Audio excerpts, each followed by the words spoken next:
The air in her sister's apartment was thick and suffocating, a heavy blanket woven from the smells of someone else's life, stale cigarette smoke, fried onions, and the sharp, chemical scent of cheap cleaning products.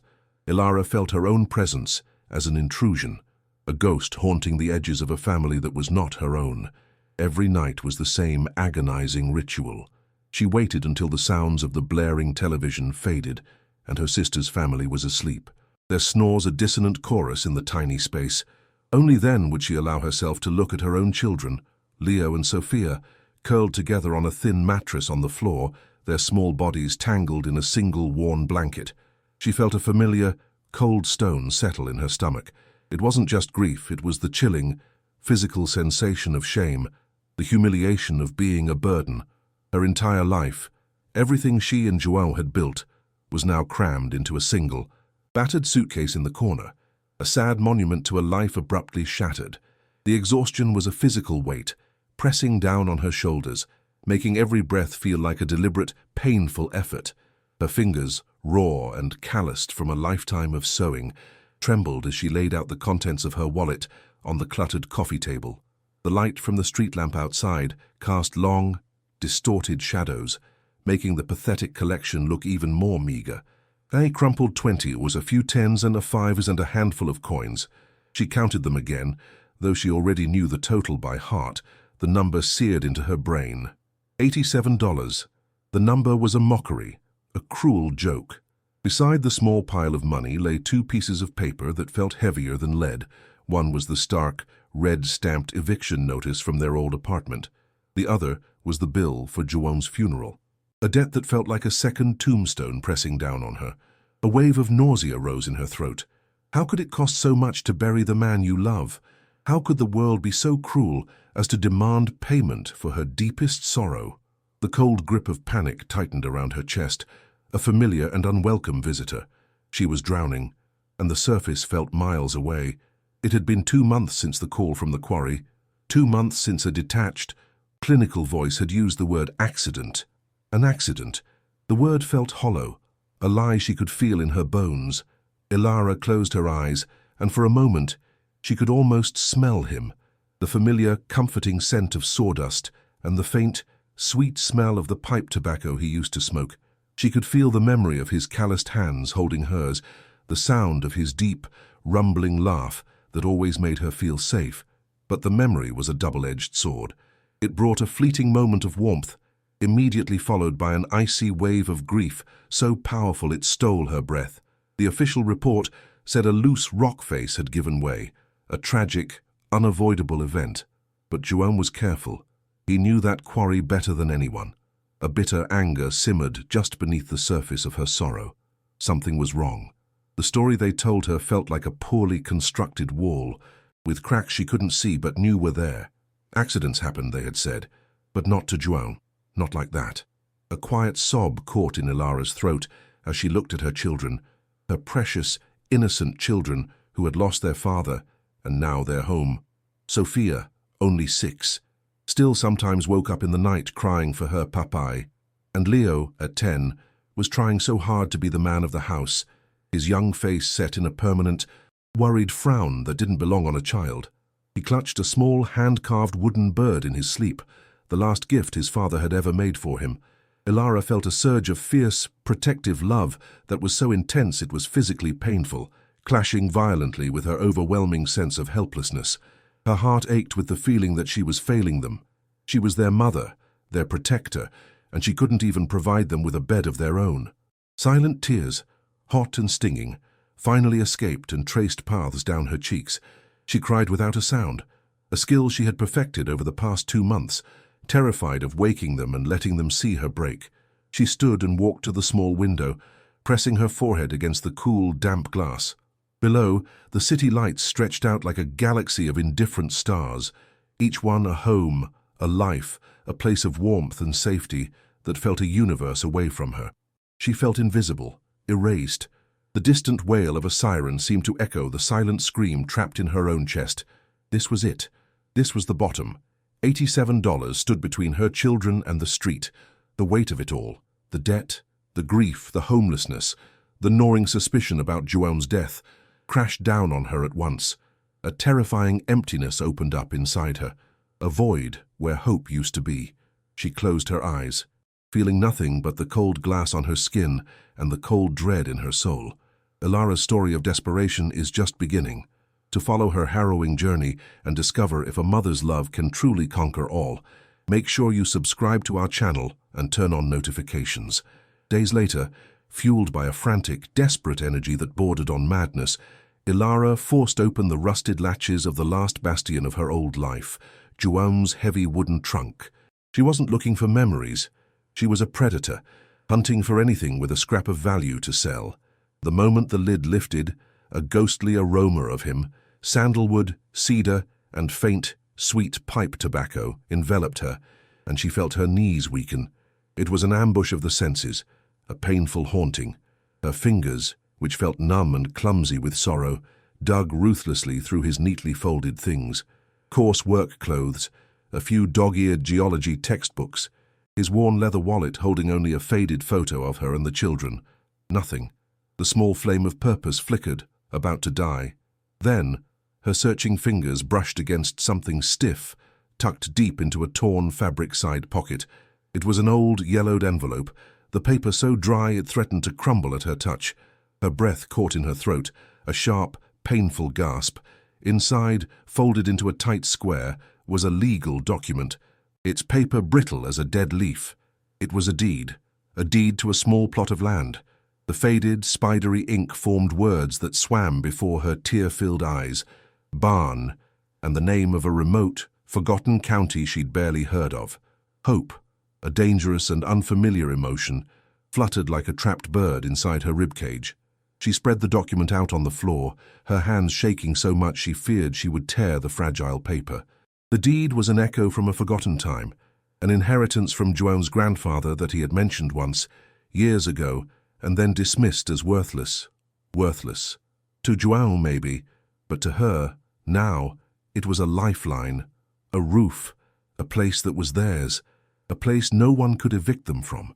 Her heart hammered against her ribs, a frantic drumbeat of possibility. She traced the lines of the old survey map, her finger lingering on the small, square plot marked with the family name. It was real. It was theirs. For the first time in months, a genuine, unforced smile touched Ilara's lips, though it felt foreign on her face. She looked over at Leo and Sophia, still sleeping in their cramped corner.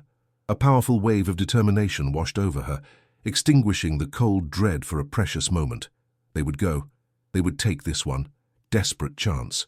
She would build them a home with her own 2 hands if she had to. This piece of paper wasn't just land, it was a promise. It was the whisper of a new beginning, a single note of hope in a symphony of despair. It was everything. Telling her sister was a strained, difficult conversation, filled with unspoken words. There was relief in her sister's eyes, a fact that stung Ilara with a fresh wave of shame, but there was also genuine concern. "Are you sure, Ilara? Out in the middle of nowhere, with the kids?" Ilara's voice, however, was firm, bolstered by the fragile new hope that had taken root in her soul. "We have to," she said, the words tasting of finality. "It's all we have left." The departure was a blur of quiet goodbyes, and the heavy weight of their single suitcase, now containing every worldly possession they had. The bus station smelled of diesel fumes and desperation, a place of comings and goings where no one met her eye. As she paid for the 3 one-way tickets, she watched the meager pile of $87 shrink to almost nothing. She felt a jolt of pure terror as she handed over the cash, the point of no return. The bus roared to life, its engine a deep growl. She settled her children into a cracked vinyl seat, Sophia's head on her lap, and Leo staring silently out the window as the suffocating city, with all its painful memories, began to fall away behind them. The journey was punishingly long, a rattling, jarring trek that seemed to stretch into eternity. The bus groaned and wheezed up steep hills, the landscape slowly transforming from the grey, concrete jungle of the city into vast, empty stretches of sun-scorched earth and dry, rolling hills. The air grew hotter, thicker, pressing in through the open windows. Sophia, usually so full of life, became listless and fussy in the oppressive heat. Leo remained stoic, his jaw set, but Ilara could see the anxiety in his eyes as the world outside became increasingly desolate. She felt every bump and lurch in her bones, her own exhaustion a constant, throbbing ache. To keep the panic at bay, she held the image of the barn in her mind. She pictured a rustic, sturdy structure, a place of simple, quiet safety. She imagined planting a small garden, hearing her children laugh in an open field, the scent of fresh bread baking in a small oven. This fantasy was a fragile shield against the harsh reality of the journey, a mantra she repeated to herself as the hours and the miles crawled by. The dream was all that kept her from screaming. Finally, the bus driver called out their stop, his voice rough and indifferent. "End of the line for you folks." The bus hissed to a stop in a cloud of dust at a lonely crossroads. There was nothing there. No station, no store, not even a house. Just a rusted, bullet-riddled sign pointing down a long, unpaved dirt road. "About a 5-mile walk that way," the driver grunted, pointing a thumb before slamming the door shut. The bus pulled away, leaving them standing in a swirling cloud of red dust and an unnerving, profound silence. The sheer emptiness of the place was staggering. The sun beat down with a punishing, physical force. Ilara felt a tremor of fear run through her. 5 miles, with a 6-year-old, a heavy suitcase, and the last of her strength. She looked at her children's tired, dusty faces, and her heart clenched. "It's an adventure," she said, forcing a brightness into her voice that she did not feel. "Come on." Leo picked up one handle of the suitcase without a word, and together they began the long, final walk toward a hope that felt increasingly thin and distant. The walk was a brutal ordeal. The suitcase, impossibly heavy, seemed determined to pull her arm from its socket. The red dirt of the road turned to a fine powder that coated their clothes, their skin, and the backs of their throats, making every breath a gritty chore. There was no shade. The sun was a relentless hammer, and soon their small bottle of water was empty. Sophia began to cry, her small legs unable to keep up. Ilara had to carry her, shifting the little girl's weight on her hip. While her other arm burned from the strain of the suitcase, she dragged alongside Leo. The silence of the landscape was broken only by the buzzing of insects and the sound of their own labored breathing. With every step, a cold knot of dread tightened in Ilara's stomach. This wasn't just rural, it was abandoned. They hadn't seen another car, another person, another sign of life. The hope that had fueled her was evaporating under the hostile sun, replaced by a growing, terrifying sense of isolation. She felt a primal fear creep in, the fear of being utterly alone and helpless in a vast, uncaring wilderness with her children. After what felt like a lifetime, Leo pointed with a trembling finger. "Is that it?" Through the shimmering heat haze, she saw it. A dark, sagging shape on the horizon, silhouetted against the unforgiving blue sky. It was smaller than she had imagined, more broken. As they drew closer, the beautiful rustic image she had carefully constructed in her mind began to crumble, replaced by a horrifying reality. This wasn't a sturdy, simple barn. It was a skeleton, a carcass picked clean by time and neglect. A gaping hole in the roof, like a massive, jagged wound, exposed the interior to the elements. Entire sections of the wall had rotted away, leaving splintered, grey planks that rattled and groaned in the hot wind. Weeds and thorny bushes grew up through the foundation, choking the structure in a hostile embrace. Ilara's steps faltered. A cold sweat broke out on her brow, chilling her skin despite the blistering heat. This couldn't be it. This ruin, this ghost of a building, couldn't be their new home. This was a grave. The fragile shield of her fantasy shattered into a million icy shards of despair. She let go of the suitcase, which fell to the ground with a dull, final thud. Her hands were numb. Her mind was numb. She walked toward the structure in a daze, as if approaching the scene of an accident. The main door hung precariously from a single rusted hinge, groaning back and forth in the wind, a lonely, mournful sound that seemed to echo the emptiness blooming inside her chest. Leo and Sophia stayed back, their small figures frozen against the desolate landscape. Ilara pushed the door. It shrieked in protest before swinging inward, opening into a chasm of shadow and decay. The smell hit her first, a physical blow that made her gag. It was a thick, suffocating stench of years of dampness, of rot, of animal droppings, and of the cloying sweetness of decay. It was the smell of death, of forgotten things, of utter and complete abandonment. The hope that had carried her all this way, that had cost her the last of her money and her strength, died in that moment. It was extinguished completely, leaving behind an aching, cavernous void. She had made a terrible, catastrophic mistake. Her eyes slowly adjusted to the gloom, revealing the full extent of the devastation. The floor wasn't wood, it was packed earth, littered with debris, fallen beams and piles of rotting hay. Sunlight streamed through the countless holes in the roof and walls, illuminating swirling clouds of dust and dancing insects. In the corners, she could hear the faint, dry scuttling of unseen creatures, rats, or worse. A cold draft snaked around her ankles, a promise of the brutal chill that would descend when the sun went down.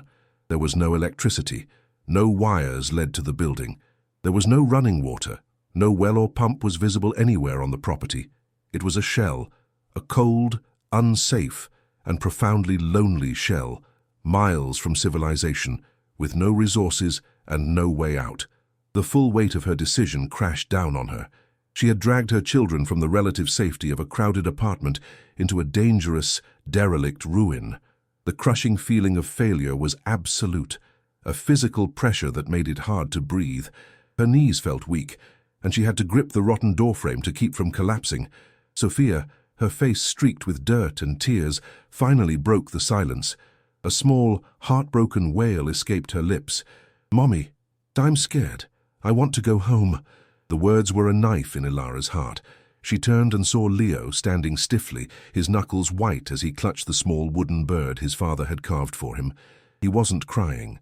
His face was a pale, stoic mask of profound disappointment, an expression of shattered hope that was far more devastating to Ilara than any tears would have been. He looked at her, his 10-year-old eyes filled with an adult's disillusionment, and in that moment, she felt as though she had not only failed him as a provider, but had stolen the last remnants of his childhood innocence. She had promised him a home, a new start, and she had led him here, to this pile of filth and rot. A silent scream was lodged in her throat, a vortex of rage, grief, and self-loathing. She was trapped, utterly and completely trapped by her own desperate, foolish hope. This was worse than the eviction. This was worse than the debt. This was the true bottom. She sank to her knees in the dirt just outside the doorway, the rough ground digging into her skin. The energy that had propelled her for days vanished, leaving her hollowed out, a fragile husk. She wrapped her arms around herself, trying to hold together the pieces of her breaking spirit. The vast, empty sky seemed to press down on her, and the relentless wind whispered a single, cruel word: alone, alone, alone. She had gambled everything on a ghost's promise, a forgotten piece of paper, and she had lost. There was no money to go back, no one to call for help. The sun began its slow descent toward the horizon, painting the sky in brilliant, mocking shades of orange and purple. Soon it would be dark. Soon it would be cold. The thought of spending a single night in that place with her children sent a wave of pure animal terror through her. The despair was no longer a feeling. It was a physical presence, a cold, heavy entity settling over her, suffocating her, pinning her to the ground. She had nowhere to go. She had nothing. And as darkness began to swallow the land, Ilara felt the last flicker of her own spirit begin to fade along with the light. The first few nights in the barn were a descent into a new kind of hell, colder and sharper than the one they had just escaped. Sleep was not a refuge, but a series of brief, shivering interruptions in a long, dark vigil. The wind, a living entity, screamed through the gaping holes in the roof, its voice a constant, mournful cry that promised a winter they would not survive. Ilara lay on a bed of rotting hay, her children pressed against her on either side, their small, cold bodies a fragile barrier against the profound chill that seeped up from the packed earth floor. The smell of decay was a physical presence, a thick coating in the back of her throat. She felt the icy tendrils of failure wrap around her heart. Every shiver from Leo, every weak cough from Sophia, was a fresh indictment. This wasn't a home.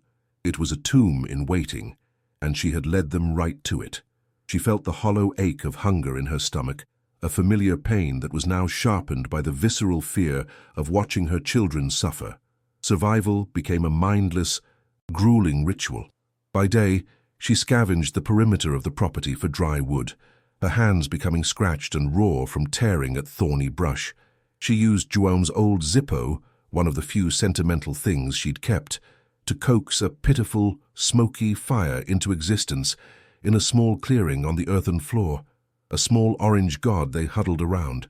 The smoke stung their eyes and lungs, but the meager warmth it offered was a temporary stay of execution against the encroaching cold. She found old rags and splintered boards to stuff into the smaller cracks in the walls, a futile effort against the relentless wind. She felt like a trapped animal, patching a failing nest against a coming storm. Her emotional landscape was as barren as the land around her. The grief for Juaume had been joined by a monstrous, crushing guilt. Her love for her children was a physical torment, a constant, burning reminder of how profoundly she was failing to protect them from this harsh, new reality. The nights were the worst. When the small fire died down to glowing embers, the darkness that filled the barn felt absolute, a heavy, suffocating blanket. It was a darkness filled with sounds that fed her terror.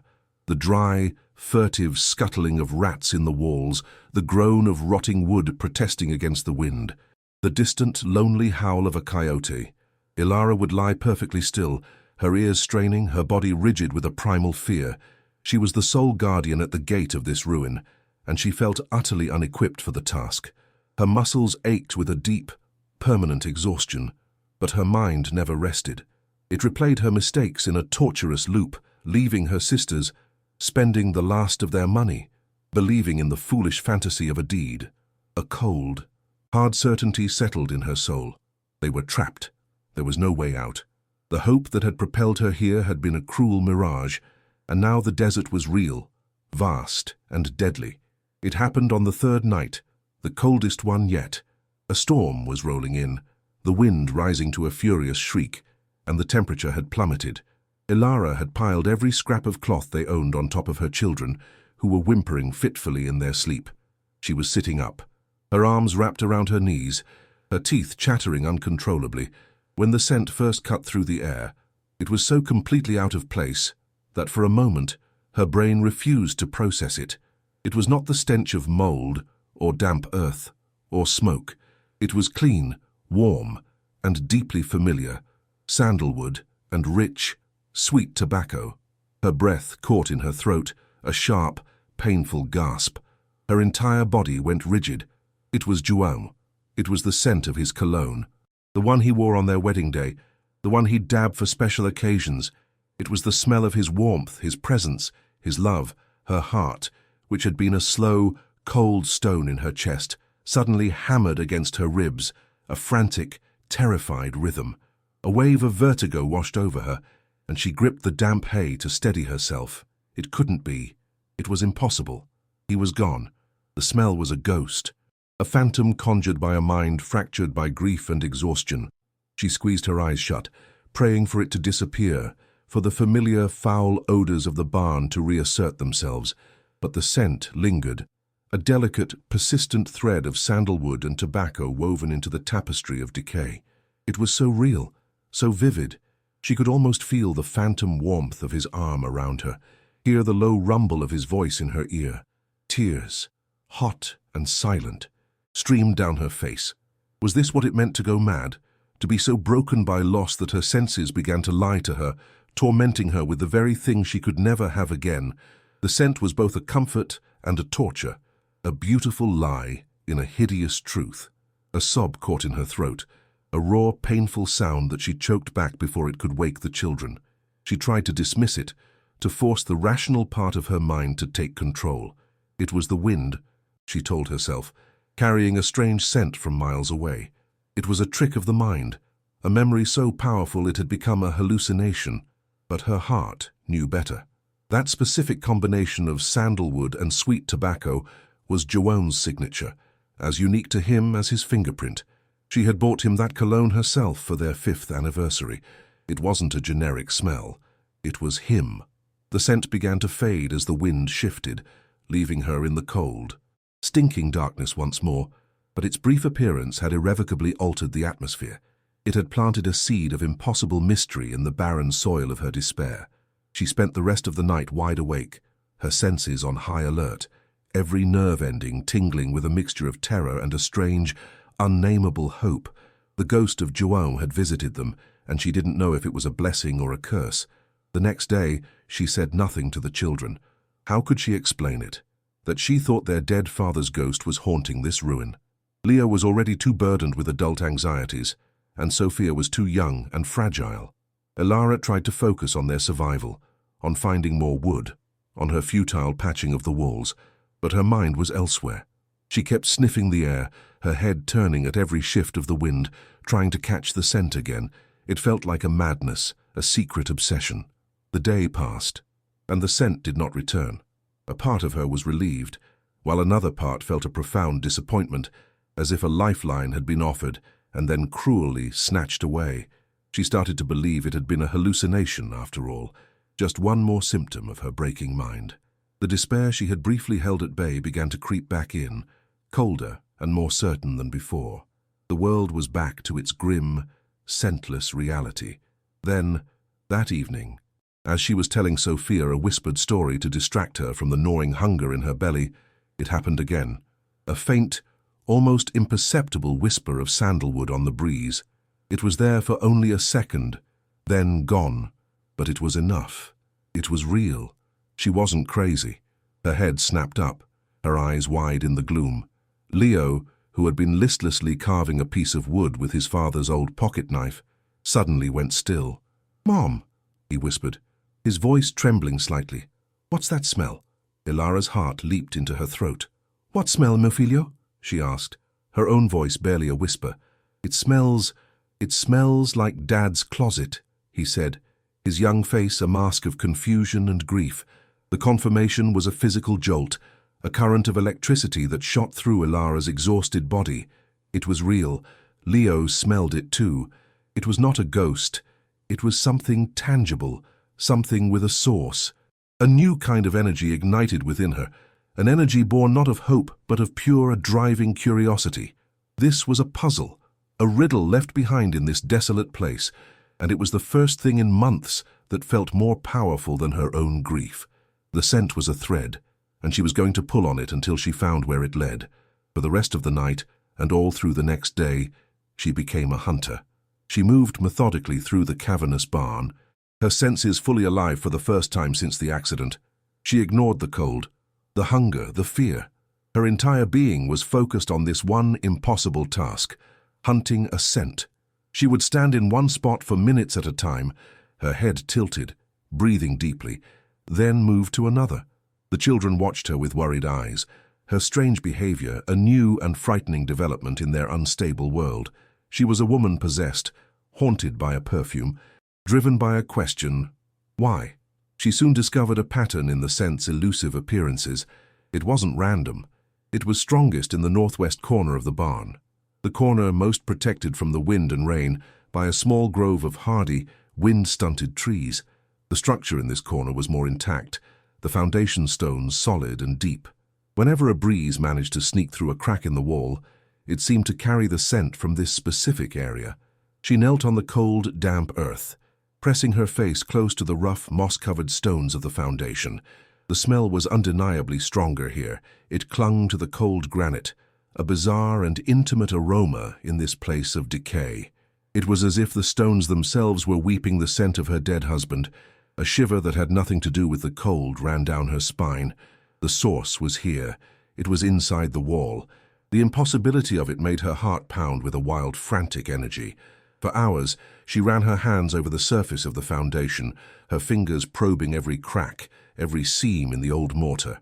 The stones were massive, ancient, and perfectly fitted together, a testament to a time when things were built to last forever. They were cold and unyielding beneath her touch. She pushed and pulled, her raw fingers scraping against the rough granite, but nothing moved. It was a solid wall of stone, yet the scent persisted, a stubborn, fragrant mystery locked inside. A maddening frustration began to build in her chest, a hot counterpoint to the cold dread that had been her constant companion. The smell was a promise, a message. She felt it in her bones. It was a final, "I love you" from Zhuang, or a warning, or something else entirely, but it was trapped, and she was too weak, too ill-equipped to reach it. She leaned her forehead against the cold stone, tears of pure frustration welling in her eyes. The frustration quickly morphed into a steely resolve. She would not be defeated by a wall. If her hands were not enough, she needed a tool. She needed leverage. The image of a crowbar, a pickaxe, any piece of heavy iron filled her mind. Her quest for the scent's origin transformed into a desperate search for a weapon to fight the stone. She turned her attention to the piles of debris that littered the barn floor. With a renewed, almost feverish energy, she began to dig. She plunged her hands into piles of rotting, pungent hay, ignoring the slimy texture and the scuttling of unseen things.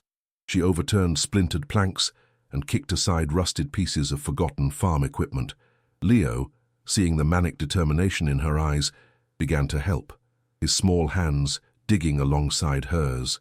They worked in a focused silence, their shared purpose a silent bond between them, a strange new mission in their upside-down world. After nearly an hour of searching, her fingers, numb with cold, closed around something hard, long and cylindrical, buried deep beneath a pile of sodden debris. It was iron. Her heart gave a hopeful leap. She pulled, and the object resisted, held fast by the packed earth. She dug around it frantically with her bare hands, ignoring the sharp pain as a splinter drove deep under her fingernail. Slowly, she unearthed her prize. It was a crowbar, at least 3 feet long, its surface a uniform crust of orange rust, but it was heavy and solid. It felt ancient, a forgotten tool from the barn's original construction. As her fingers wrapped around its cold, rough shaft, she felt a surge of power. This simple piece of rusted metal was the key. It was a tangible object to fight back against the intangible forces that had crushed her. Holding it felt like holding a sword. A wave of adrenaline washed away her exhaustion. She was ready for battle. She returned to the foundation, the heavy crowbar in her hand. The children stood back, watching her with wide, fearful eyes. Ilara wedged the sharpened, flattened tip of the crowbar into a thin crack between 2 massive stones, right where the scent of sandalwood was strongest. She took a deep breath, planting her feet in the soft earth, and threw her entire body weight against the end of the bar. The only result was a jarring shock that traveled up her arms and a high-pitched screech of metal scraping against stone. The sound was deafening in the silence, a violation. The stone didn't move. She tried again, grunting with the effort, her muscles screaming in protest. The rage that had been simmering inside her for months, rage at the quarry, at the world, at her own powerlessness, found an outlet. Every heave on the crowbar was a blow against her fate. The iron bar became an extension of her will, her grief forged into a weapon. Again and again she attacked the wall. Sweat beaded on her forehead, mingling with the grime, and her breath came in ragged gasps. The scent of Zhuang was thick in the air, a fragrant fuel for her frenzy. It was as if he were there, his ghostly presence a silent encouragement, urging her not to give up. "Just a little more, Muamor," she imagined him whispering. She moved from crack to crack, testing each one, her assault becoming more desperate, more frantic. The metal screeched, the stones held fast, and her body screamed for her to stop. She was on the verge of collapsing, her strength completely spent, the last of her adrenaline burning away, leaving her hollow and trembling. The crowbar felt impossibly heavy in her hands. The wall had won, just like everything else. It was too big, too strong, too immovable. She let out a choked sob of defeat and leaned against the cold stones, the rusty iron bar falling from her numb fingers. As she sagged against the foundation, ready to surrender to the overwhelming exhaustion, her hand braced against the stone next to the one she had been attacking, and it moved. It was a tiny shift, a gritty slide of no more than a millimeter, but it was unmistakable. It wasn't the stone she had been fighting. It was the one right beside it. Her head snapped up, her fatigue instantly forgotten, replaced by a surge of electric shock. She scrambled for the crowbar. Her hands were shaking so violently she could barely hold it. She jammed the tip into the crack beside this new stone. This time, the bar sank in deeply. She pulled back, and instead of a shriek of protest, there was a low, grating groan. The stone pivoted. It wasn't mortared in place. It was a plug, a cleverly disguised, perfectly fitted door. A wild, incredulous laugh escaped her lips, a sound bordering on hysteria.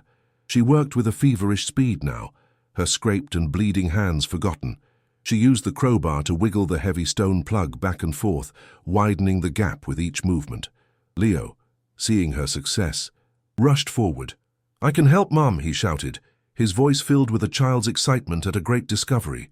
Together, they put their shoulders against the massive block. With a final, coordinated shove and a loud, grating scrape, the stone tilted outward and fell with a heavy thud onto the soft earth. It revealed a perfectly square, dark opening in the foundation, a void of blackness that seemed to swallow the dim light.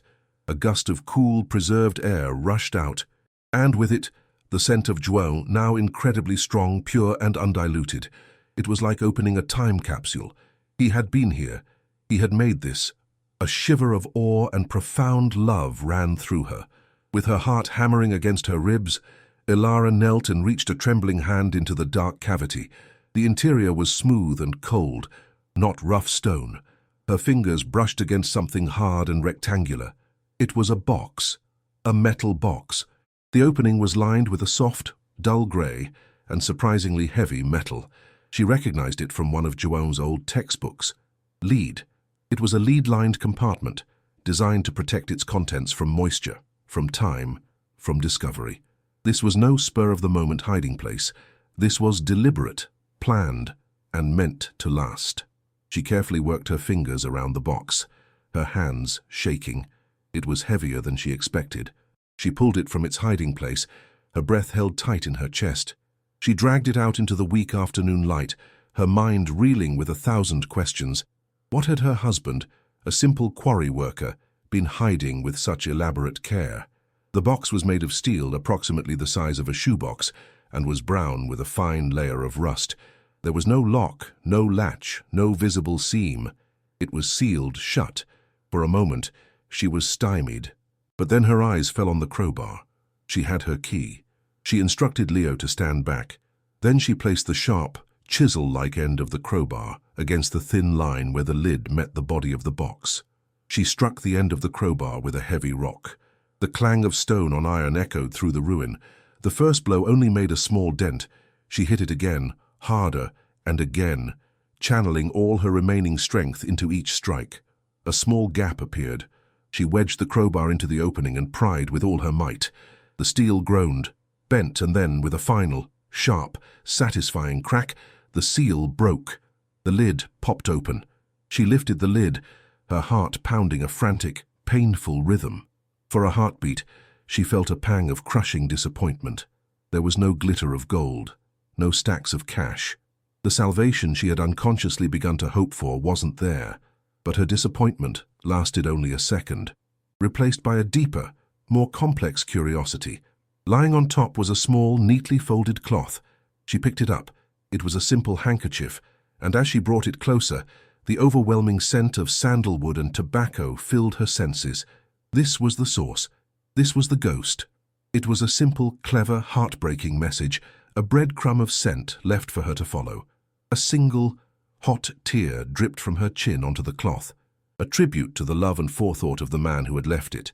It was a final, brilliant piece of him, reaching for her from beyond the grave. Beneath the handkerchief lay several small, tightly bound canvas bags. She picked one up. It was surprisingly heavy. With fumbling, clumsy fingers, she untied the string that held it shut and tilted the contents into her grimy palm. A small pile of what looked like dull, rough-hewn rocks spilled out. They were dirty and uncut. But as she turned them in the light filtering through the hole in the roof, they flashed with breathtaking glints of deep forest green, vibrant pink, and electric blue. They weren't just rocks.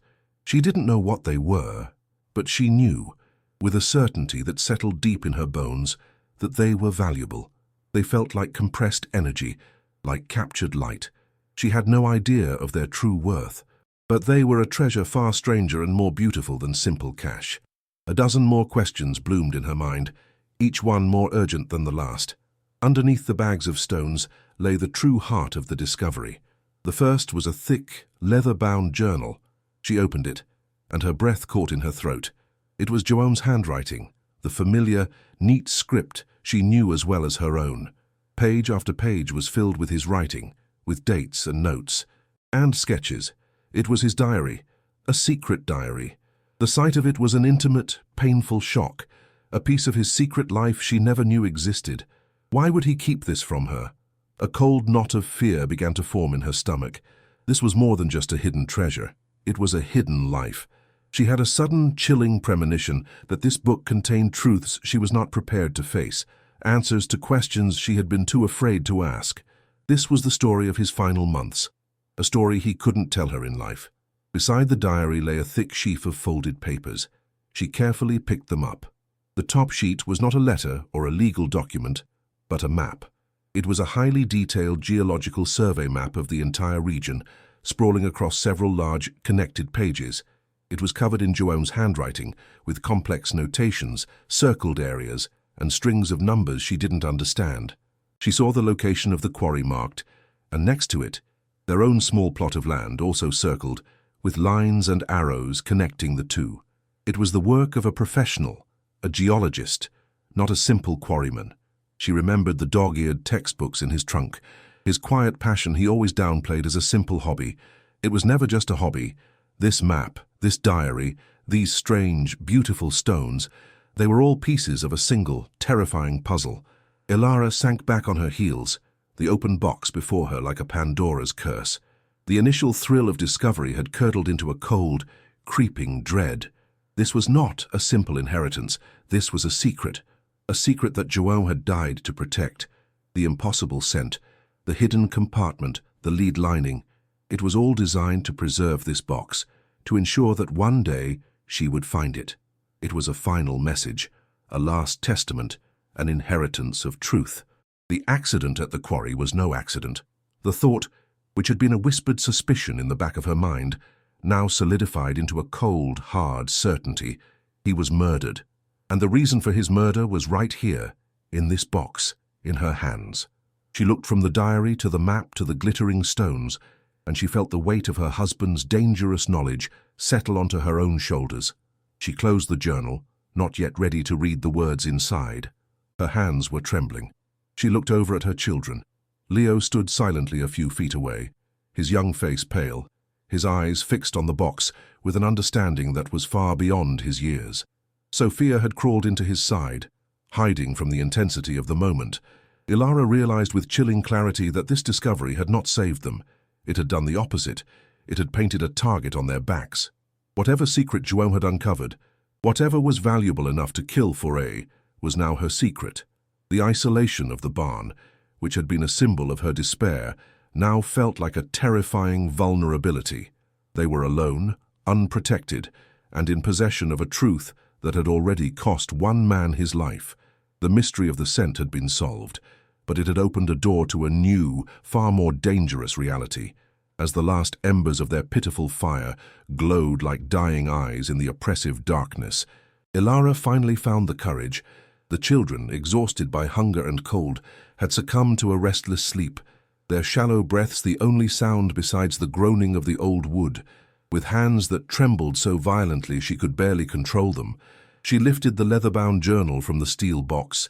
The air immediately filled with a complex, heart-breaking perfume, the dry, dusty smell of old paper and fading ink, inextricably mingled with that phantom scent of sandalwood and tobacco. It was his essence, captured between these pages. Her heart hammered against her ribs, a frantic, painful rhythm. Opening this book felt like a violation, a trespass upon the most secret chambers of his soul. But she knew, with a certainty that chilled her to the bone, that she had no choice. This was not a diary. This was Joanne's last will and testament, a final, desperate message sent from beyond the grave, and she was its sole heir.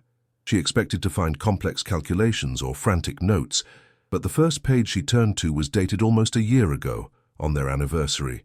His familiar, neat script filled the page not with secrets, but with love. He wrote about the cologne she had given him, calling it the scent of a rich man, for a life we will one day build. He described the way her eyes crinkled when she laughed, the simple joy of watching her sew by the window. Reading the words was a physical blow, a sudden immersion in a past that now felt like a cruel fantasy, a wave of grief, so powerful and acute it stole her breath, washed over her. She pressed the open page to her cheek, the rough paper scratching her skin, and a single hot tear fell, smudging the ink of his loving words. The stark, brutal contrast between the warmth of his memory and the cold, stinking squalor of her present reality was a fresh and agonizing wound. She almost closed the book, unable to bear the pain of what she had lost. Forcing herself to continue, Ilara wiped her eyes and turned the pages, moving deeper into the last year of her husband's life. The tone of the entries began to shift subtly, then dramatically. The loving anecdotes became less frequent, replaced by long, dense paragraphs filled with technical geological terms she could only vaguely comprehend: pegmatitic intrusions, hydrothermal activity, alluvial deposits. The pages were crowded with intricate, hand-drawn sketches of rock formations, complex chemical formulas, and strings of calculations that ran down the margins. A growing sense of unease settled in her stomach, a cold knot of anxiety. This was not the casual pastime of a hobbyist. This was the meticulous, all-consuming work of an obsession, a secret life he had carefully walled off from her. She finally found a sentence that made her blood run cold. The official granite yields from Sector 4 simply do not align with the mineralogical realities.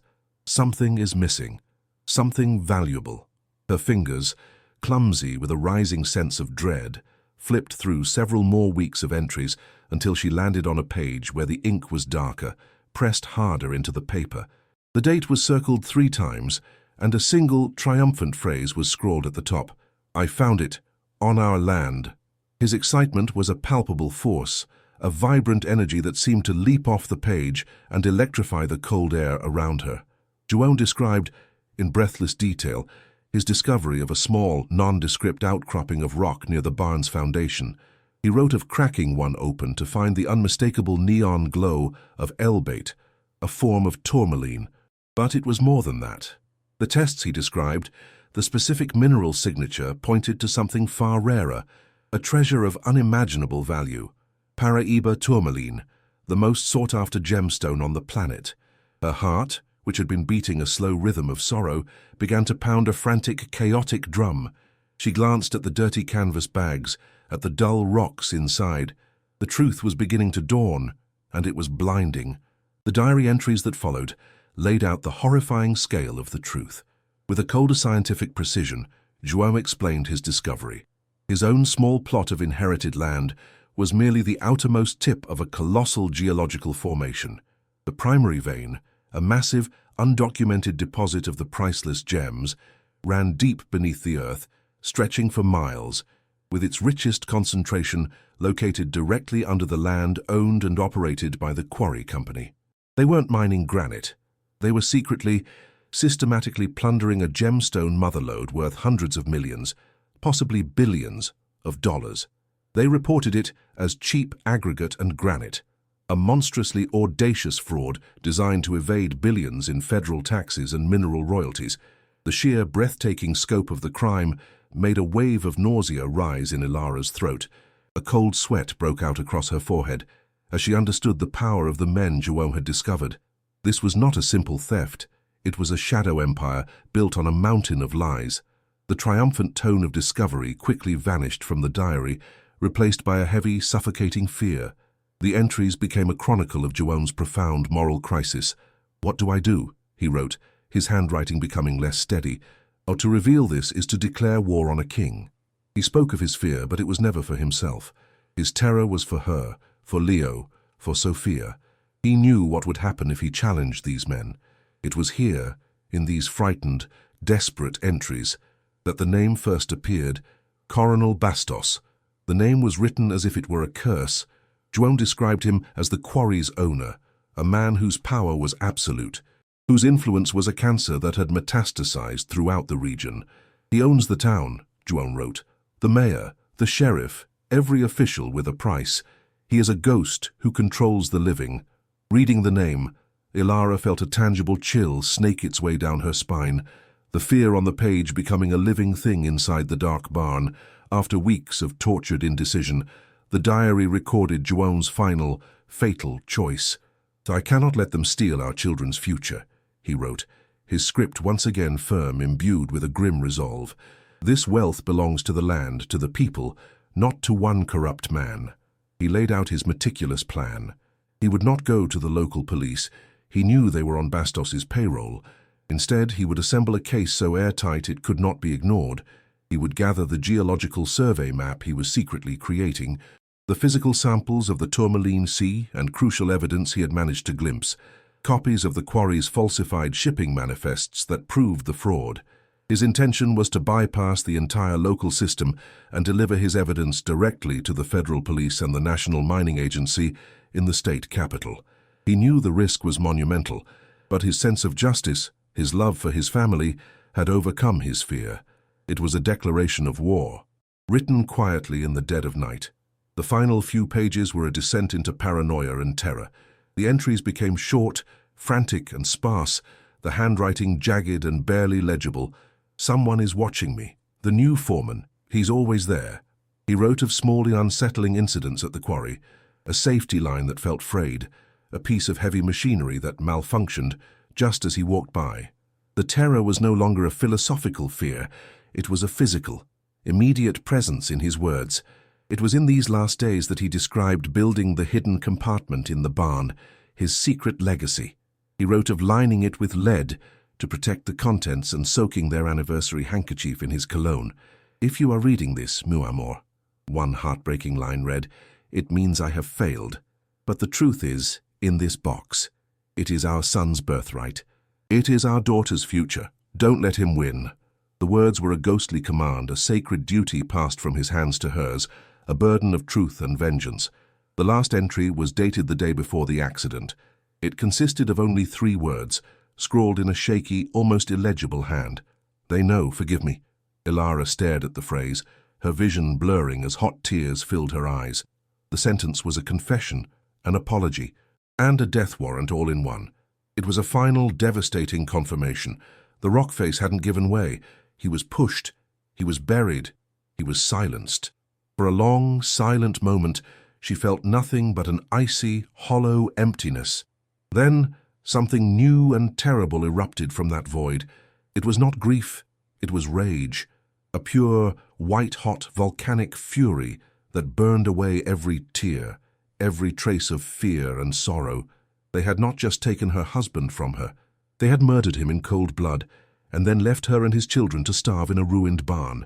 The sheer monstrous injustice of it was a physical poison that flooded her veins, transforming her from a grieving widow into an avenger. The cold metal of the box felt like the hilt of a sword. She sat motionless in the oppressive gloom, the open diary a leaden weight in her lap. The truth was a terrible burden, far heavier than the poverty and grief she had carried before. The barn, which had been a symbol of her failure, now felt like a trap. Every creak of the rotting wood, every gust of wind whistling through the walls, sounded like the footsteps of approaching murderers. The darkness was no longer empty. It was filled with threat. The quiet scuttling of rats in the walls was no longer just unnerving. It was a chilling premonition. She understood now that this secret, João's secret, was a lit fuse, and she was holding it. She looked over at her sleeping children, their small, innocent faces relaxed in slumber.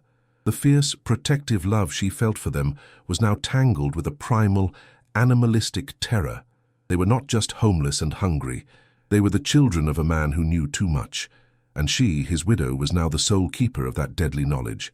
The next morning, the sun rose with a cold, indifferent glare, casting long, stark shadows that seemed to mock their vulnerability.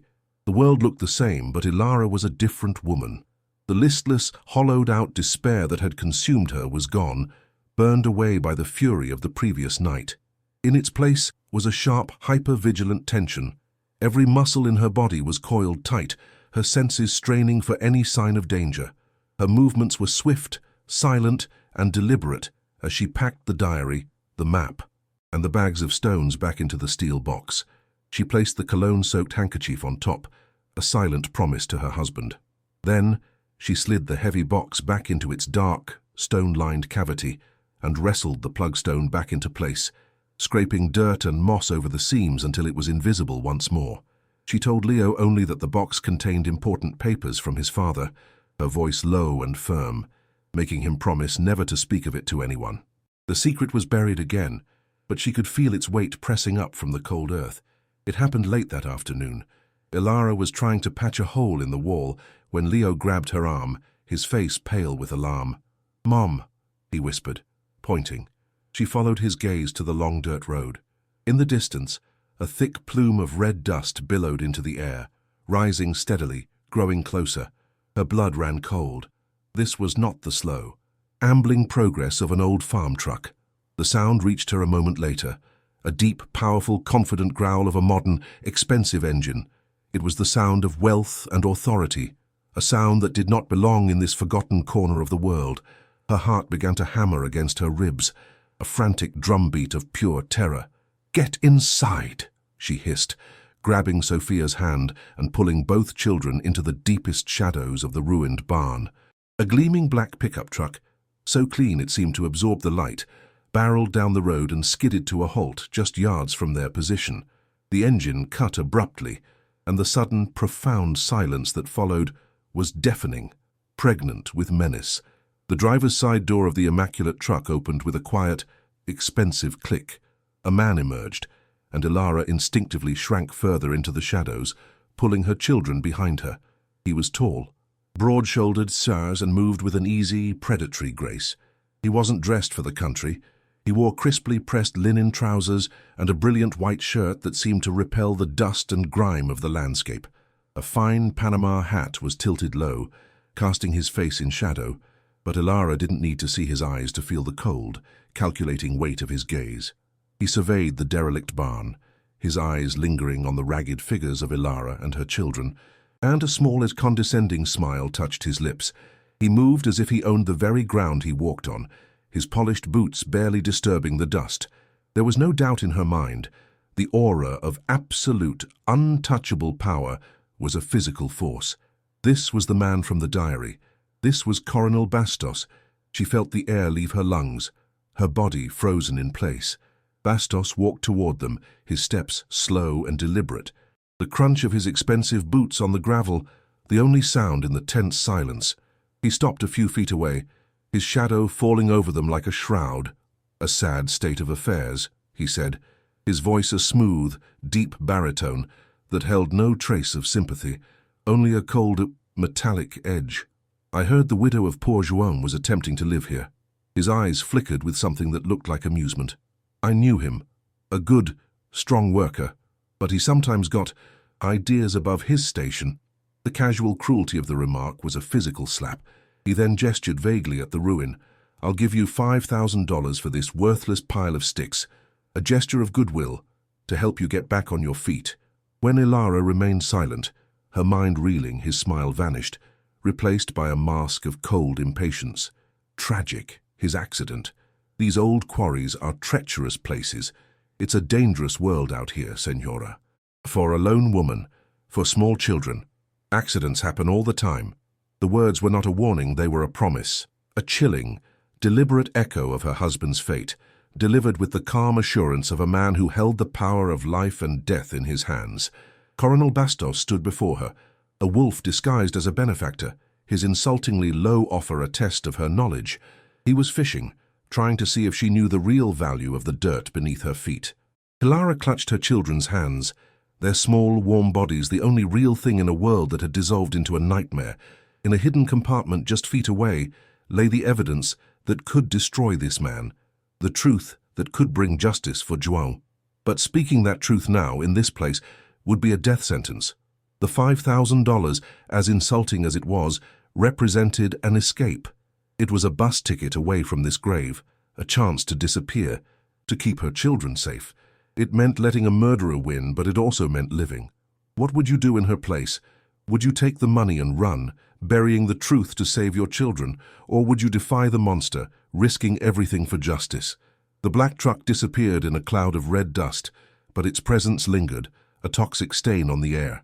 Ilara remained frozen, her body a statue of pure terror, her children clinging to her legs like fragile anchors in a storm. The threat had not been veiled. It had been a declaration. Accidents happen. The words echoed in the vast, empty silence, a death sentence delivered with a condescending smile. Her fury from the night before was extinguished by a flood of icy, primal fear. It was no longer a question of justice, it was a race for survival. The knowledge in the hidden box was not a weapon she could wield, it was a poison she had ingested, and Coronel Bastos was the only one with the antidote, which he offered in the form of a bullet or an open grave. She looked at the desolate ruin of the barn, then at her children's terrified faces. This wasn't a shelter, it was a cage, and the tiger was now circling, testing the bars, waiting for the right moment to strike. Her heart hammered against her ribs. Each beat a frantic countdown to destruction. She scanned the horizon, her eyes wild with desperation, searching for an escape that didn't exist. The dirt road was the only way in or out, a path Bastos now controlled. They were trapped. Then her gaze fell upon a thin, spiraling thread of wood smoke, rising into the late afternoon sky, from beyond a line of sun-scorched hills. It was a sign of life, the first she had seen since arriving. The neighbor. The one the bus driver had vaguely mentioned. She remembered seeing a small, weathered farmhouse from the road, a tiny island of order in a sea of neglect. A stranger was a risk, a terrible risk. In this place, where a man like Bastos held absolute power, anyone could be his eyes and ears. But the alternative, waiting in this death trap for his men to return, was not a risk, it was a certainty. A terrible choice solidified in her mind, a gamble born of pure terror. She would run towards the smoke. She would throw herself and her children at the mercy of a complete stranger, praying he was not another one of Bastos's creatures. The decision made, a frantic energy seized her. She couldn't risk going back for the box, not now, not with the possibility of Bastos's men watching the road. The truth would have to remain buried for now. Survival was the only priority. Leo, Sophia, we're going for a walk, she whispered, her voice tight and strained. She grabbed their hands, her grip so tight Leo winced. She didn't take the road. Instead, she plunged into the tall, dry grass and thorny scrub that separated the two properties, hoping the uneven terrain would offer some cover. The journey was a torment. Sharp branches tore at their clothes and skin, and the tall grass, dry as tinder, crackled with every step, each sound an advertisement of their desperate flight. Sophia began to cry, her small legs tangled in the weeds. Ilara scooped her up without breaking stride, her muscles screaming in protest, her lungs burning. She felt hunted, her back crawling with the sensation of unseen eyes watching her every move from the growing shadows. After an agonizing trek that felt like miles, they crested a small rise and saw it. The farmhouse was small and humble, built of weathered wood that had gone grey with age, but it was whole. A neat vegetable garden grew beside it, a defiant patch of green life in the parched landscape. A battered but functional fence enclosed the property, and the thin ribbon of smoke rose from a sturdy stone chimney. It was a picture of modest persistence, a world away from the rotting carcass of her own barn. This was a place where things were cared for, repaired, and defended. For the first time, a sliver of hope, fragile and tentative, pierced through her terror. She paused at the edge of the property, her heart pounding. This was the moment of truth. She was about to knock on a stranger's door and beg for her life, a final, desperate act of a woman with no other cards to play. She took a deep, shuddering breath and, pulling her children close, stepped through the open gate. As she approached the small wooden porch, the front door creaked open. An old man stood silhouetted in the doorway. He was stooped and thin, his face a roadmap of wrinkles carved by decades under the harsh sun, but his eyes, clear and sharp under a thatch of white hair, missed nothing. He held an old, double-barreled shotgun, its barrels pointed safely at the floor, but held with a familiarity that spoke of a lifetime of use. His gaze took in Ilara's ragged state, her scratched face, and the terrified children clinging to her dress. He looked past her, toward the distant, derelict barn, and his expression hardened with a deep, weary understanding. "You've met the Colonel, haven't you?" he asked, his voice a low, gravelly rumble. The question was not an accusation, but a statement of fact, a password into a secret fellowship of those who had suffered under Bastos's reign. Relief, so powerful it made her knees weak, washed over Ilara. This was not an enemy. She could only nod, her throat too tight with emotion to form words. Tears of fear and relief streamed down her dusty cheeks, carving clean paths through the grime. The old man's face softened. He leaned the shotgun against the doorframe and stepped aside. "Come in, child. Come in out of the dark," he said gently. He introduced himself as Afonso. The inside of his home was a single, clean room, smelling of wood smoke, strong coffee, and old books. It was simple, sparse, but it felt like a fortress of safety.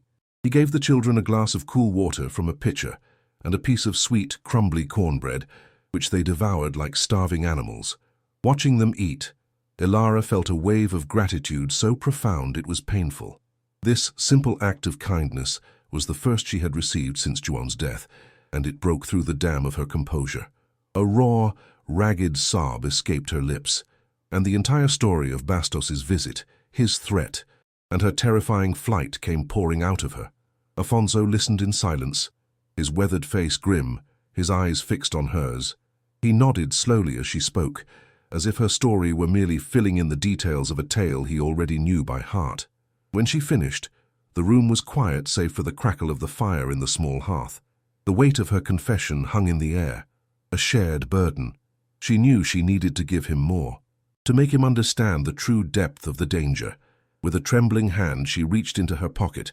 She had grabbed one of the small canvas bags before burying the box, a single piece of insurance.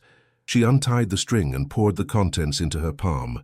In the dim lamplight, the rough, uncut gemstones glittered with an unholy fire, flashes of pink and electric blue painting the old man's stunned face. "This," she whispered, her voice hoarse, "that's what my João died for." Afonso stared at the stones, his breath catching in his throat. He reached out a trembling, calloused finger and gently touched one of the gems, as if confirming it was real. He looked from the stones back to Ilara's face, and in his eyes she saw decades of suspicion finally crystallizing into hard, undeniable truth. "Tourmaline," he breathed, the word a reverent whisper. There the old stories were true. He sank heavily into his rocking chair, the weight of a long-held secret pressing down on him. "I was friends with João's grandfather," he began, his voice low and raspy. "He always believed there was something more than granite in these hills. He used to say the earth here had a special kind of magic. Bastos bought up all the land around here for pennies, called it worthless scrub, but he never stopped trying to get this one last piece. Your piece. Now I understand why." The puzzle pieces were falling into place, forming a picture of greed that spanned generations. The old man leaned forward, his eyes locking onto hers, and the final, missing piece of the puzzle fell into place. "I didn't trust the story of the accident," he said, his voice dropping lower, thick with a guilt he had carried for 2 months. "The day João died, I was mending a fence on the ridge that overlooks the quarry. I saw Bastos's foreman, a vicious man they call Carcara, a vulture. He was there near João's work area, where he had no business being. He was driving his distinctive truck, the one with the loud engine. I thought it was strange, but I said nothing. I was afraid. The confession was a painful one, the admission of a cowardice he clearly regretted. For Ilara, the name Carcara was a physical blow. Connecting the foreman João had feared in his diary to the scene of the crime, the image was now chillingly clear, the predator circling his prey. Afonso's voice was heavy with shame as he continued. "It gets worse," he murmured, not looking at her now but at the fire, as if the memory were being replayed in the flames. "A week later, I was in town for supplies. I heard him. I heard Carcara in the cantina, drunk, laughing with some other of Bastos's dogs. He was bragging." Afonso paused, taking a shuddering breath before delivering the final, damning words. He raised his glass and said he had solved a big-mouthed problem for the colonel. He said, "Some people need to learn to keep their discoveries to themselves." He laughed as he said it. Laughed. The scene played out in Ilara's mind with horrifying clarity, the murderer celebrating his crime, mocking her dead husband. The rage she had felt the night before returned. A cold-dried hard flame in the pit of her stomach. This wasn't just suspicion anymore. This was a testimony. This was the nail for Coronel Bastos's coffin. The small farmhouse, once a beacon of hope, now felt like the last bastion in a war they were destined to lose. Afonso understood the gravity of his confession. His testimony made him as much of a target as Ilara. "You cannot go back to that barn," he said. his voice firm, leaving no room for argument. "Harry knows you didn't take his offer. He will assume you know something. Tonight you and the children will stay here. You are not safe out there alone." Ilara looked at her children, who had fallen asleep together on a small cot in the corner, their faces peaceful for the first time in days. The relief of having a solid roof over their heads, of a locked door, was immense, but it was a temporary reprieve. Bastos was not a man who would accept defiance. His threat had been a promise, and the clock was ticking. The feeling of being hunted had not subsided.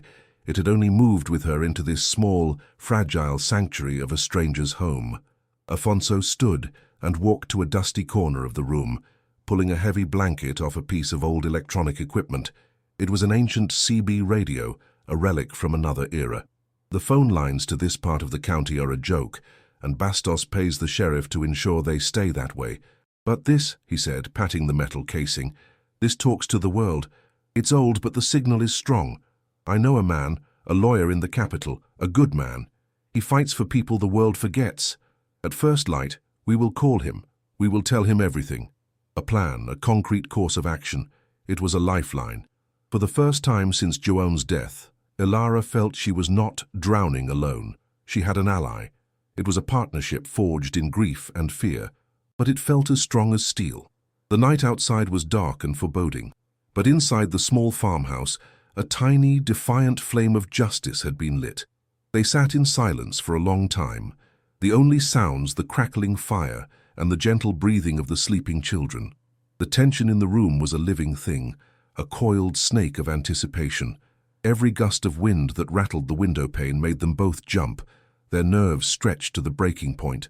The darkness outside was no longer just an absence of light, it was a canvas for their fears, a space where any horror could manifest. Ilara found her gaze repeatedly drifting to the window, peering into the impenetrable blackness that separated them from the barn, where the evidence of Joan's life and death lay buried.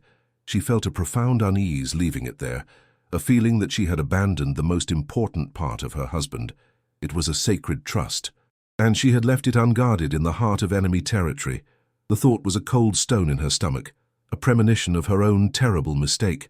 The sound came suddenly, cutting through the night's quiet hum. It was faint at first, a low growl that vibrated through the floorboards. Afonso went rigid, his head cocked. "Do you hear that?" he whispered. Ilara's heart leaped into her throat. She heard it too. It was the sound of an engine, but not on the distant main road. This was closer, much closer. The sound grew steadily louder, the distinctive, aggressive roar of a powerful truck moving not toward the farmhouse, but along the dirt track leading directly to her barn. Afonso's face went pale in the lamplight. "That's his truck," he breathed, his voice tight with terror. "That's Carcara's truck." The name was a death knell. They hadn't come for a conversation. They hadn't come with another offer. The time for subtlety was over. Bastos had sent his dogs to finish the job he had started 2 months ago. They scrambled to the window, peering through a small gap in the curtains. In the distance, 2 sharp beams of light cut through the absolute darkness, bouncing and swaying as the truck navigated the rough track. The headlights swept across the skeletal frame of the barn, painting it in a ghostly white light before the engine was abruptly cut. A new, more terrible silence descended, broken only by the slamming of 2 truck doors. Ilara's blood ran cold. She knew, with a horrifying, instinctual certainty, what they were there to do. They were going to burn it. Burn the barn, burn the evidence, and, they believed, burn her and her children to ashes inside it. The plan was brutal, simple, and final. It was the Colonel's answer to her refusal. A wave of pure, unadulterated panic seized her, so powerful it buckled her knees. The box, the diary, Joan's last words, they were going to destroy it all. "No," she whispered, the word a choked gasp. "No, no, no." All the evidence, the only thing that could bring Joan justice, the only legacy she had left for her children, was in that barn. "We have to stay here, Ilara. It's too late," Afonso hissed, grabbing her arm. "They're murderers." But his words were a distant buzz. A force more powerful than fear was surging through her veins. It was the promise she had made to the ghost of her husband. Don't let him win. It was not a choice. It was a sacred duty. She looked at Afonso, her eyes wild with a desperate, terrifying resolve. "The box," she said, her voice a raw whisper. "I have to get the box." Before he could stop her, she tore from his grasp, wrenched open the back door of the farmhouse, and plunged into the cold, hostile darkness. The mission was insane, a suicide run, but it was the only thing in the world that mattered. The night air was bitingly cold, a shocking slap to her face. She ran, her body low to the ground, using the shadows and the tall, dry grass as cover. Her feet, clad only in thin, worn shoes, stumbled over the uneven terrain, and thorny branches clawed at her skin, but she felt no pain. Her entire being was focused on the two dark figures moving around the barn, their forms intermittently visible in the beams of their flashlights. The metallic clank of a gasoline can being set on the ground carried clearly on the still night air. A moment later, the sharp chemical stench of fuel hit her, a sickening perfume of imminent destruction. Terror gave her a desperate, unnatural speed. She was a ghost, a shadow moving through the night. Fueled by adrenaline and a love so fierce it bordered on madness, her lungs burned, and her heart felt like it would explode in her chest, but she didn't slow. She reached the side of the barn, pressing herself flat against the cold, familiar stones of the foundation, her hiding spot. The men were on the other side of the structure, their voices low and guttural as they worked. She could hear the sloshing sound of the gasoline as they doused the dry, rotting wood. She had seconds. Her fingers, numb and clumsy with cold and terror, scrabbled at the dirt and moss, searching for the seam of the plug stone. For one heart-stopping moment, she couldn't find it. Panic, cold and sharp, seized her. Then her fingers found the groove. She clawed at it, digging her broken fingernails into the crack, pulling with a strength she didn't know she possessed. The stone refused to budge. A sob of pure desperation caught in her throat. She looked around frantically and saw the rusted crowbar lying where she'd left it. She grabbed it, jammed it into the crack, and pried with all her might. The stone groaned, shifted, and tilted outward. She plunged her arms into the dark, lead-lined cavity, her hands closing around the cold, heavy steel of the box. She pulled it free, just as a man's voice shouted, "That's enough! Let's light it up!" She heard the flick of a lighter, then a sharp, guttural curse from one of the men. A sudden, unnatural orange light bloomed on the other side of the barn. Ilara scrambled backward, clutching the heavy box to her chest, just as a deafening whoosh tore through the night.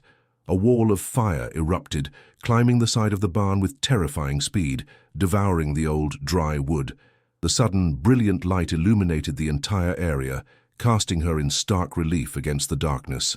One of the men, his face a demonic mask in the firelight, spun around. His eyes widened as he saw her. "Hey, it's the bitch!" he roared, pointing a thick, grimy finger directly at her. "She's got a box! Get her!" The chase was a nightmare of sound and fire. The roar of the inferno was at her back, a monstrous, breathing beast that heated the air and painted the landscape in flickering, hellish shades of orange and red. Clutching the heavy steel box, which felt like an anchor, Ilara ran. She fled back across the field, the path now lit by the blaze of her burning would-be tomb. Behind her, she could hear the heavy, pounding footsteps of the two men, their curses and threats cutting through the roar of the flames. "Drop the box, you crazy woman," one of them screamed. But she held on, the cold metal a comfort against her frantic heartbeat. This box was everything. It was João's life, his death, and the only hope for her children's future. She would die before she let it go. Her lungs were on fire, her legs felt like lead, but she pushed onward, her gaze fixed on the single point of light in the distance, the lamp in Afonso's window. She could hear them gaining on her. Their breathing was a harsh, rasping sound just behind her. A hand grabbed for the back of her shirt and missed by inches. A surge of pure animal terror shot through her, and she found a last, desperate reserve of strength. She pumped her legs harder, her feet barely touching the ground. The farmhouse was so close now, a sanctuary just yards away. "Afonso!" she screamed, her voice a raw, ragged tear in the night. The door of the farmhouse was thrown open, and Afonso stood there, his old shotgun raised. The sight of him, his frail body standing defiant against the night, gave her the final push she needed. She stumbled across the threshold, nearly collapsing into his arms, the heavy box falling to the floor with a loud thud. Afonso slammed the door shut, just as the men crashed against it, the wood groaning under their weight. He threw the heavy iron bolt into place with a satisfying, final thunk. "Open the door, old man!" Karkara's voice roared from the other side, a furious, muffled bellow. "Give us the woman and the box, and we'll let you live." The promise was as empty as the threat Bastos had delivered earlier. A heavy thud shook the entire doorframe as one of the men threw his shoulder against it. Sophia began to scream, her terror a high-pitched, piercing sound that cut through the chaos.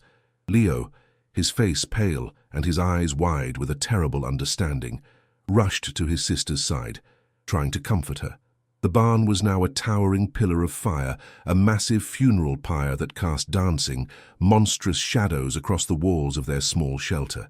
The light flickered on Afonso's face, revealing a grim, stony resolve.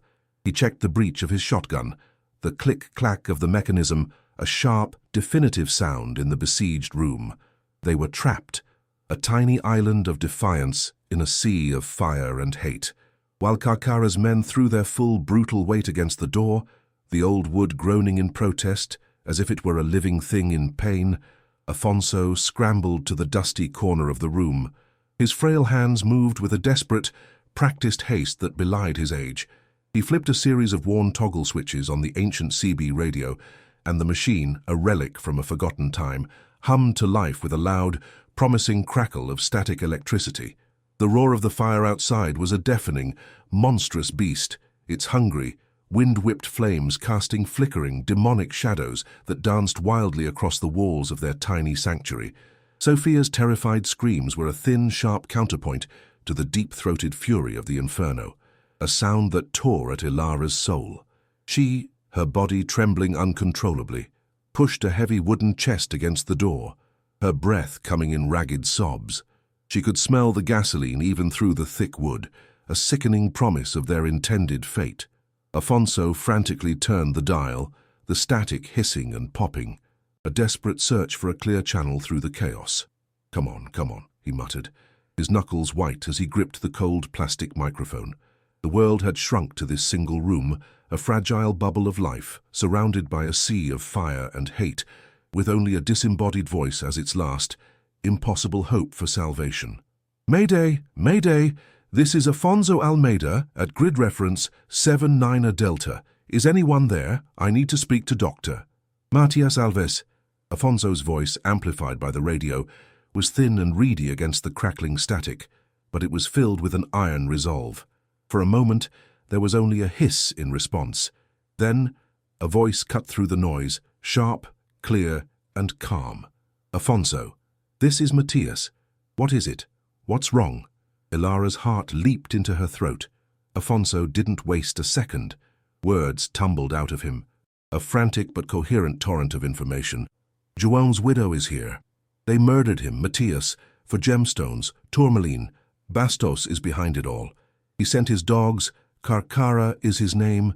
They've set the barn on fire, and they're trying to break down my door right now. She has the proof, a diary, a map." There was a sharp intake of breath on the other end, followed by a moment of profound silence.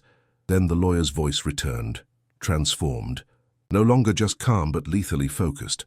"Afonso, listen to me very carefully. Do not surrender the evidence. Barricade the door. Stay low and away from the windows. I am making a call. Help is coming. It will not be local police. Hold on." The line went dead, leaving only the hiss of static and the roar of the fire. The assault on the door ceased as abruptly as it had begun. The shouting stopped. Ilara, pressed against the wall, her ears straining, held her breath. Through a tiny crack in the window shutter, she saw them. The two men were retreating from the farmhouse, their figures illuminated by the furious blaze of the burning barn. They were not leaving.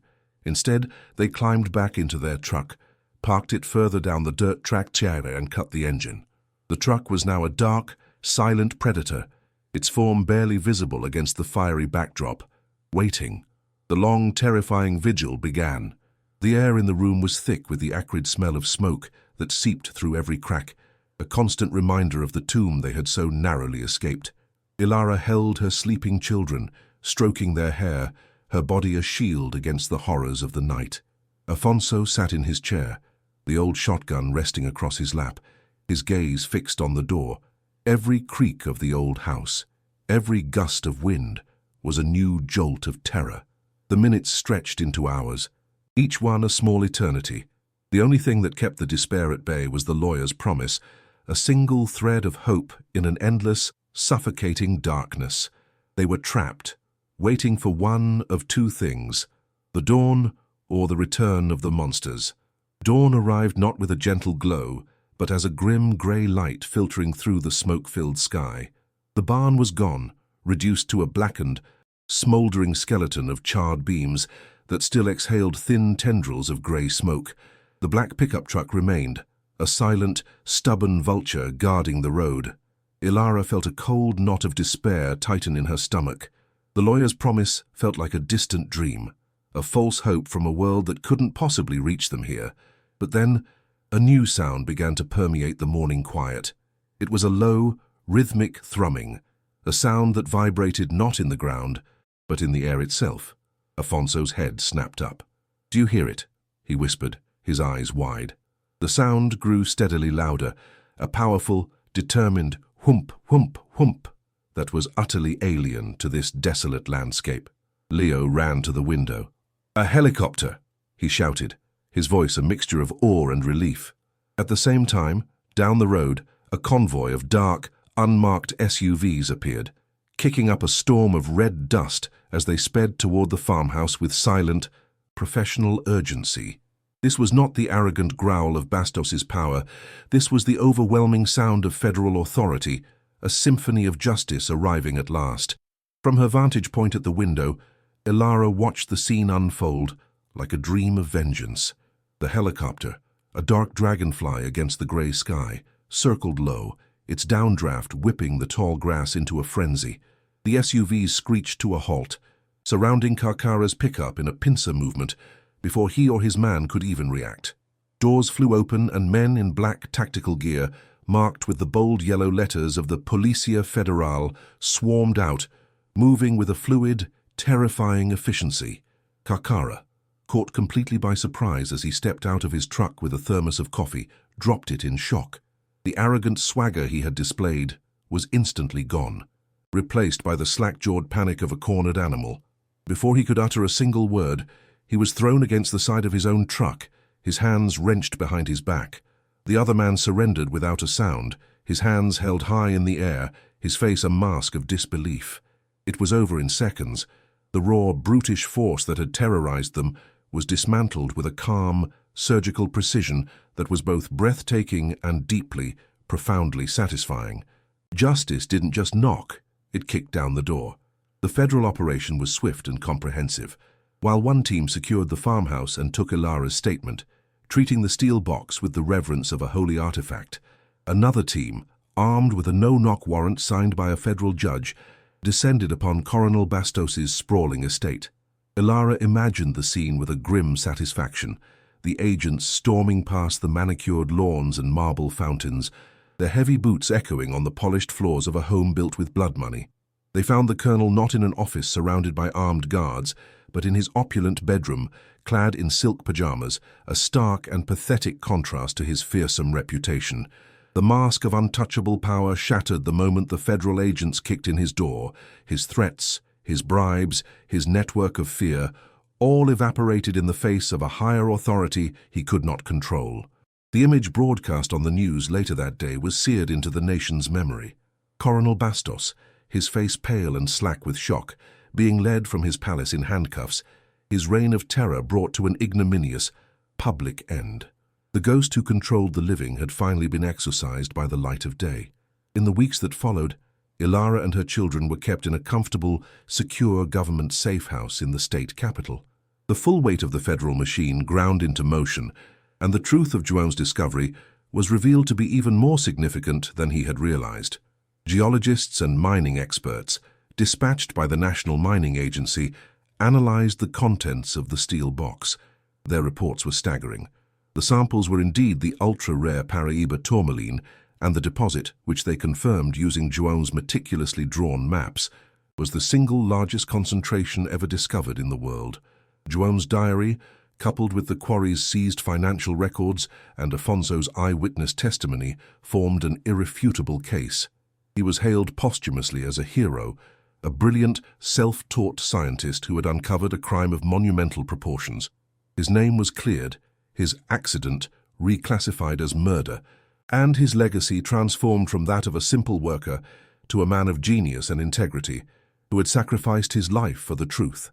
For Ilara, this validation was a balm on her wounded soul, a form of justice more precious than any amount of money.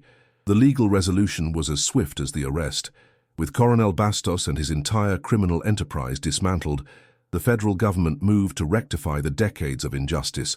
The quarry's license was permanently revoked, its assets seized, and the land returned to the public domain. But the small plot with the ruined barn, the worthless inheritance that had been the source of all their suffering and salvation, was another matter entirely. In a small, quiet government office, a senior official from the National Mining Agency, flanked by Dr. Matias Alves, presented Ilara with a new official deed. It reaffirmed her ownership of the land, but a second document, a mineral rights charter, granted her the full, undisputed legal claim to the immense wealth that lay beneath it. The estimated value was a number with so many zeros it seemed abstract, unreal. The official explained that the government would manage the extraction through a transparent bidding process, and the royalties due to her would ensure a fortune that would last for generations.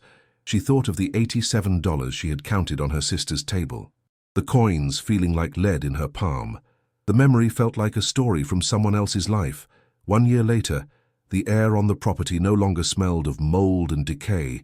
It smelled of fresh paint, new lumber, and the sweet perfume of the rose bushes Ilara had planted. A beautiful modern house now stood where the farmhouse once was, a place of light and laughter. The sounds were not the shrieking of wind through rotten planks, but the happy shouts of Leo and Sophia as they played in a sprawling green yard.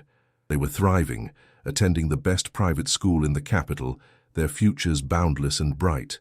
Ilara had established the Juan Almeida Foundation, a trust dedicated to funding geological education for underprivileged students and supporting the families of victims of corporate crime. In her new sewing room, filled with sunlight, a top-of-the-line machine sat not as a tool of desperate survival, but of joyful creation. And where the blackened, skeletal ruin of the barn had stood, there was now a memorial garden. At its center was a simple, elegant granite stone engraved with Joan's name, surrounded by a grove of young, thriving sandalwood trees, their leaves whispering in the gentle breeze. The place of her deepest despair had become a sanctuary of peace and remembrance. Ilara stood in the memorial garden, her hand resting on the cool stone that bore her husband's name. The evening sun cast a warm, golden glow over the land, her land. A gentle breeze rustled the leaves of the sandalwood trees, and for a moment she could almost smell it. That familiar, comforting scent, not as a ghostly torment, but as a peaceful, loving presence. She felt not sorrow, but a profound gratitude. Her children were safe. Their future was secure. Justice, hard-won and paid for in blood and tears, had prevailed. She had honored her husband's sacrifice and fulfilled the desperate, loving command he had left for her in the darkness. She had not let the monster win. Ilara's journey from the depths of despair to a life of peace and prosperity shows the incredible power of a mother's resolve. Her story is a testament to the fact that even in the darkest of nights, justice can dawn. For more stories of incredible survival and redemption that will grip your soul and restore your faith in the human spirit, make sure you subscribe to our channel and click the notification bell. You won't want to miss what we uncover next.